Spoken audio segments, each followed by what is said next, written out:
Continuamos, seguimos aquí. El tema a tratar no puede ser más interesante.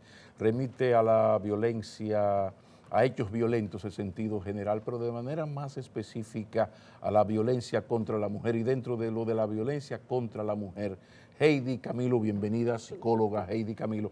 El tema del lenguaje. ¿Qué tan importante es en esto de la violencia el lenguaje, el manejo del lenguaje, por favor? Bien, señores, muy buenos días, gracias por la invitación. Definitivamente, cuando hablamos de violencia, tenemos que empezar diciendo que la violencia se manifiesta a través del discurso, porque el discurso es lo que llevamos en el pensamiento, en ese sistema de creencias que se da desde la infancia, es decir, que se va introyectando desde la infancia y a través del mismo vamos replicando los modelos violentos como una construcción social.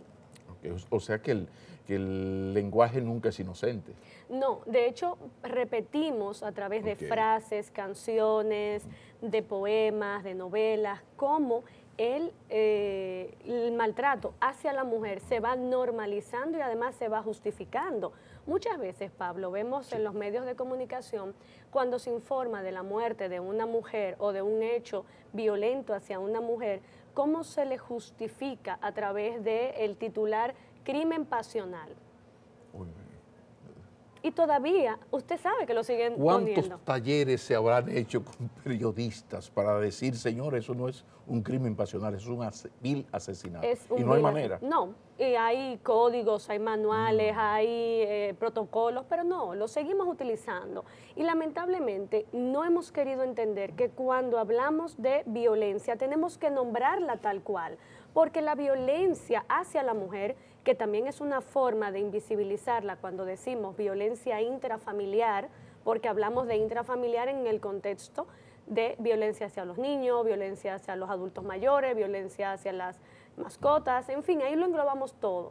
Pero la realidad es que básicamente es maltrato hacia la mujer y de ahí se desprende todo lo demás. Lo que es que es injusto, el asunto es, la violencia está, incluso a veces la violencia contra el hombre, lo que pasa es que porcentualmente es casi insignificante. Yo he estado conversando y me dicen que eso anda por el 3-5%, en el 95% de los casos.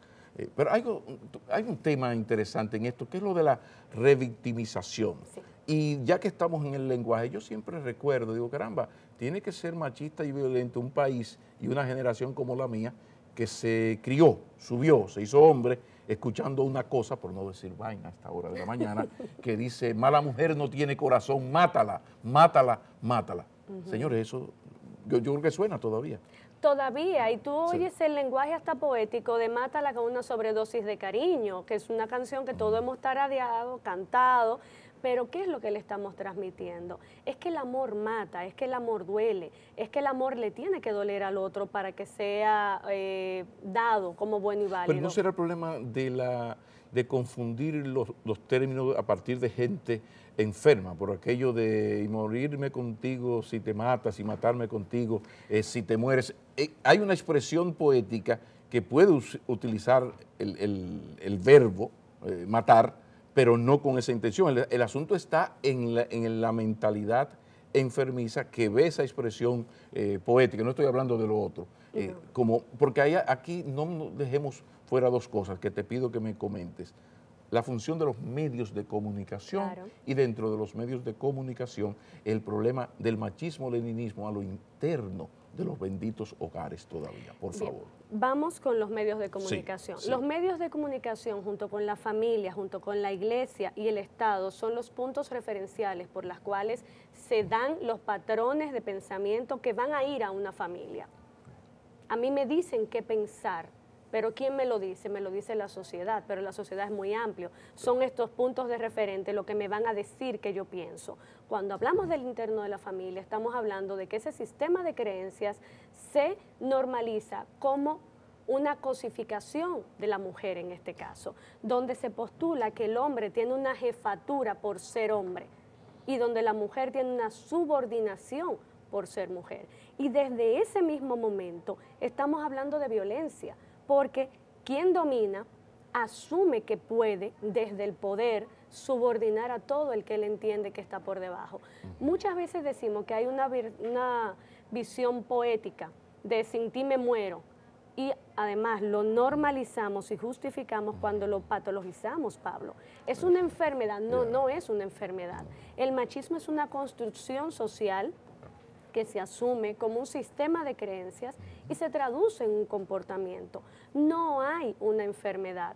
Lo que hay es una fuerte visión de que yo tengo el poder porque nací hombre y hay una estructura de privilegios dentro de ese mismo orden. Pero eso no elimina ciertas patologías conductuales, porque una cosa es el machismo por mala educación, que le pasa mucho a la generación nuestra, por esa deformación machista que uno trae, y otra cosa es el perverso, en el sentido de que la violencia contra la mujer. Usted puede ser machista por generacionalmente, pero eso no implica que usted respeta a su mujer, porque hay un machismo que insiste mucho. Bueno, yo siempre pongo el ejemplo de que yo tengo varias hermanas y yo nunca pude responder a sus agresiones, porque mi papá decía que si le ponía la mano a la hembra, tenía que pelear con él.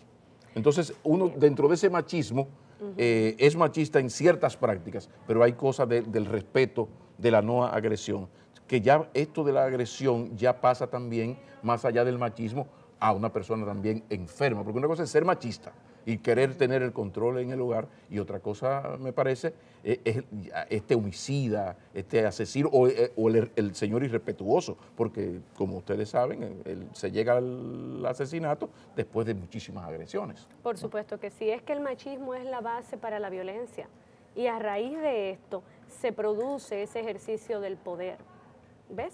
Entonces, no hay una patología. De hecho, todos los estudios demuestran que quien ejerce violencia contra la mujer goza de salud mental. No tiene ninguna patología psiquiátrica. Y los casos donde encontramos algún tipo de patología psiquiátrica son mínimas. ¿Por qué? Porque hay una direccionalidad en el abuso. Cuando hay una patología de orden psiquiátrico o de orden psicológico, no hay una direccionalidad. ¿Y por qué la inmensa mayoría?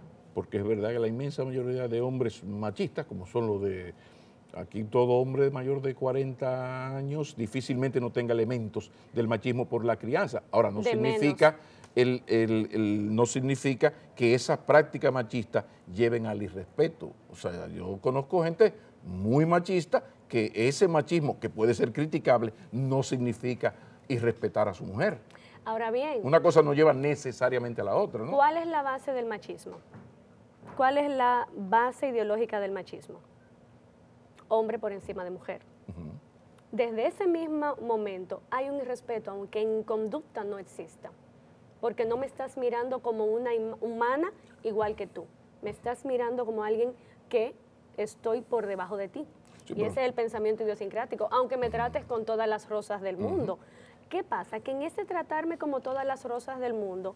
No, con respeto, las rosas no tienen que ir, con que me respete bastante, sí, que es lo que debe decirle una mujer a un hombre. Pero fíjese que dentro de ese respeto, entre comillas, no estaremos hablando de una ideología de inutilización, de que tú no lo puedes hacer porque eres mujer. No necesariamente. Ese es un tema que lo podemos dejar para la próxima comparecencia, porque yo defiendo que una persona machista no necesariamente tiene que ser un maldito loco que golpea y respeta a su mujer. Otra cosa es ya la tradición de millones de años de aquella vez, de aquel señor cavernícola que entraba y arrastraba a la mujer por el pelo. O sea, es una cosa, o sea, la sociedad ha ido en un proceso de avances, pero eso es un tema para otro día. Yo espero que vuelvas pronto, porque me parece de una gran utilidad. Heidi Camilo, psicóloga, nos ha acompañado. Continuamos.